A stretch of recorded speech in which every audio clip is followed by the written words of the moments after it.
Bismillahirrahmanirrahim. Assalamualaikum warahmatullahi taala wabarakatuh.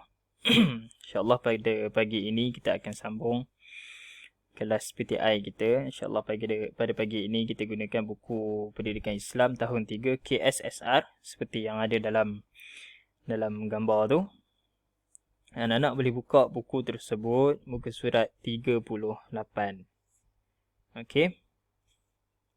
InsyaAllah tajuk yang kita akan bincangkan pada pagi ini ialah yang muda dikasihi, yang tua dihormati.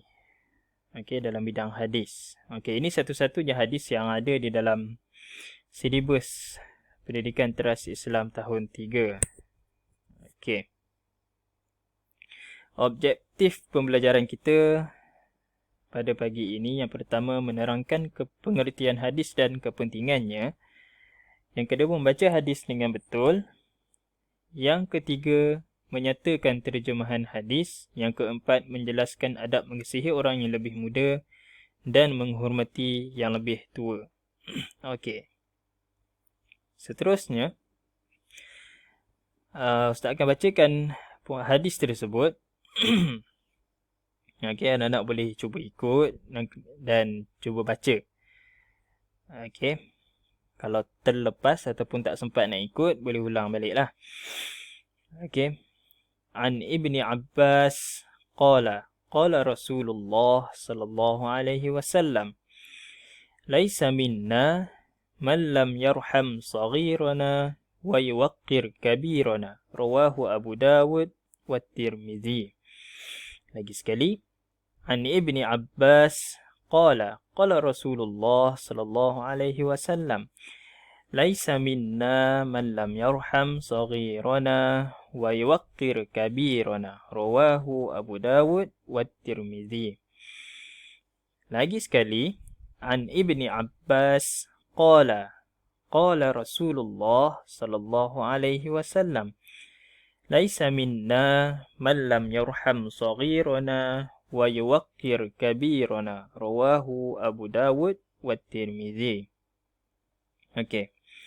Maksud hadis tadi daripada Ibnu Abbas, Rasulullah sallallahu alaihi wasallam bersabda, bukan daripada golongan kami orang yang tidak mengasihi orang yang lebih muda dan tidak memuliakan orang yang lebih tua. Riwayat Abu Dawud dan At-Tirmizi. Seulang lagi sekali, maksud hadis tadi daripada Ibnu Abbas, Rasulullah sallallahu alaihi wasallam bersabda, bukan daripada golongan kami orang yang tidak mengasihi orang yang lebih muda dan tidak memuliakan orang yang lebih tua. Riwayat Abu Dawud dan At-Tirmizi. Okey, seterusnya di muka surat 39 ada di situ dialog. Okey, dialog antara seorang ustaz bersama pelajarnya. Okey. Ustaz tersebut menerangkan apa itu pengertian hadis dan juga kepentingan hadis dalam kehidupan kita sebagai umat Islam. Okey. Hadis ialah semua perkara yang disandarkan kepada Nabi Muhammad sallallahu alaihi wasallam, sama ada dari segi perkataan, perbuatan, pengakuan ataupun sifat baginda. Okey. Jadi hadis ni ialah semua perkara, okey, tiada yang terkecuali, semua perkara yang disandarkan kepada Nabi Muhammad, bermaksud setiap perkara yang Nabi Muhammad buat ataupun cakap dan sebagainya, okey, dari segi perkataan, perbuatan, pengakuan ataupun sifat baginda, maka ianya dikira sebagai hadis. Okey, setiap perkara yang berkaitan dengan Rasulullah adalah hadis. Okey, itu pengertian hadis atau maksud hadis. Okey. Kepentingan hadis bagi kita sebagai umat Islam, hadis penting kerana hadis sumber hukum yang kedua selepas Al-Quran. Hadis berfungsi untuk menjelaskan hukum secara terperinci. Okey, sumber hukum di dalam Islam ni ada 4 setelah Rasulullah wafat. Ada 4 sumber hukum di dalam agama Islam. Okey, yang pertama Al-Quran, yang kedua hadis, Yang ketiga ijma' dan yang keempat qiyas. Okey. Jadi yang kita bincangkan hari ini adalah hadis, sumber hukum yang kedua selepas Al-Quran. Okey. Baik. Seterusnya, muka surat 40, anak-anak boleh tengok dekat buku tu. Ada dua kotak. Yang pertama berwarna ungu ataupun purple. Yang kedua berwarna kuning.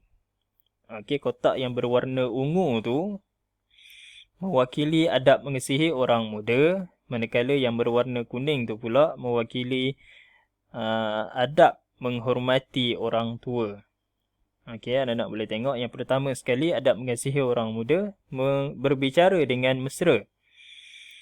Okey, mesra ni bukan bermaksud dengan kata-kata yang tidak sopan, dengan nada suara yang tinggi dan sebagainya. Jadi berbicara dengan mesra. Yang kedua, mewujudkan hubungan baik dengan orang muda, menasihati dengan kata-kata yang baik.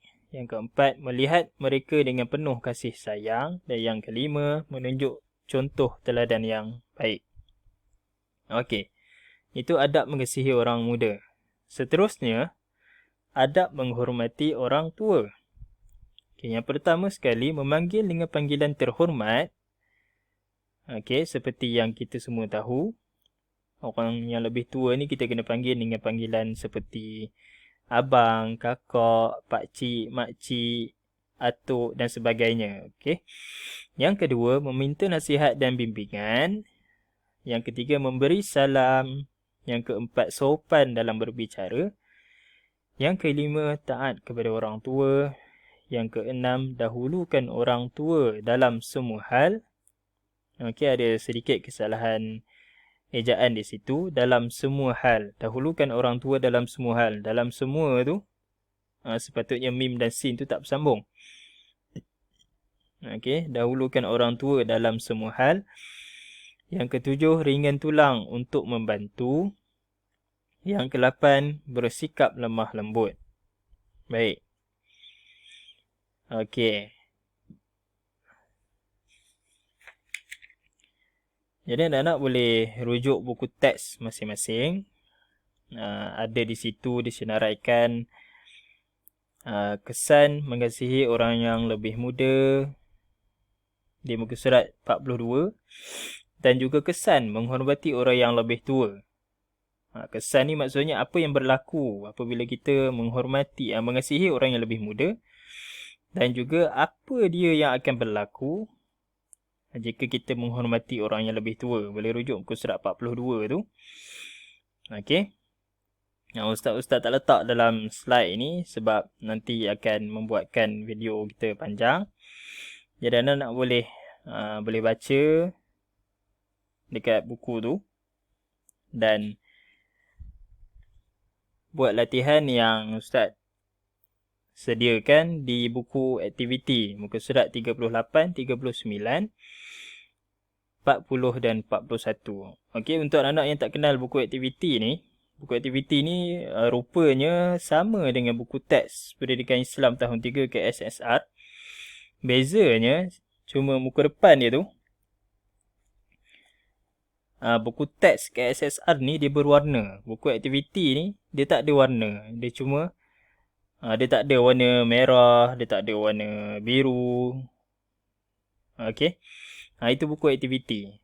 Okey, buka buku aktiviti tersebut muka surat 38, 39, 40 dan 41 dan siapkan. Okey, sebarang masalah tak faham ataupun nak tanya apa-apa boleh terus kontak Ustaz. Boleh tengok balik video ni ataupun boleh rujuk balik buku teks tu. Okey, siapkan sehingga habis. Nanti Ustaz akan semak lah. Okey. Itu sahaja daripada Ustaz. Terima kasih semua. Sekian. Assalamualaikum warahmatullahi taala wabarakatuh.